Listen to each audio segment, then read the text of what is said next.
আমি ফুসফুস। অ্যালার্জি বা হাঁপানি এলে আমার পথ সংকুচিত হয়। সঠিক চিকিৎসা পেলে আবার স্বাভাবিকভাবে শ্বাস নিতে পারি। প্রতিটি শ্বাসে আমি অক্সিজেন শরীরে পৌঁছে দিই। আমার পথ পরিষ্কার থাকলে শরীর শক্তি পায়। আমাকে সুস্থ রাখলেই শ্বাস থাকে সহজ। আমি বাতাস, আমার ভেতরেই আছে অক্সিজেনের শক্তি। যখন ফুসফুস আমাকে সহজে পায়, শরীর জেগে ওঠে।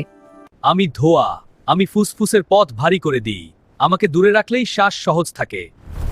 আমি ইনহেলার, যখন ফুসফুস সংকুচিত হয় আমি দ্রুত পথ খুলে দিতে সাহায্য করি। ছোট চাপেই বড় স্বস্তি আসে। আমি স্টেথোস্কোপ, আমি শ্বাসের গল্প শুনি। ছোট শব্দেই বুঝি ফুসফুস ঠিক আছে কিনা। আমি ব্রয়লার মুরগির মাংস, বারবার আমাকে খেলে শরীরে চর্বি আর হরমোনের প্রভাব বাড়তে পারে।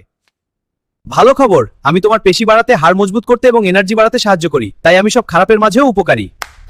আমি ডিম, আমার মধ্যে আছে প্রোটিন, কিন্তু খামারের খাবার আর পরিবেশ আমার গুণ বদলে দেয়। ভালো উৎস না হলে পুষ্টির সাথে ঝুঁকিও আসে। আমি ডিম, প্রোটিনে ভরা, পেশি শক্ত করার জন্য আদর্শ। জিমের পাশে আমাকে রাখলে আপনার কাজের ফল আরো ভালো হবে।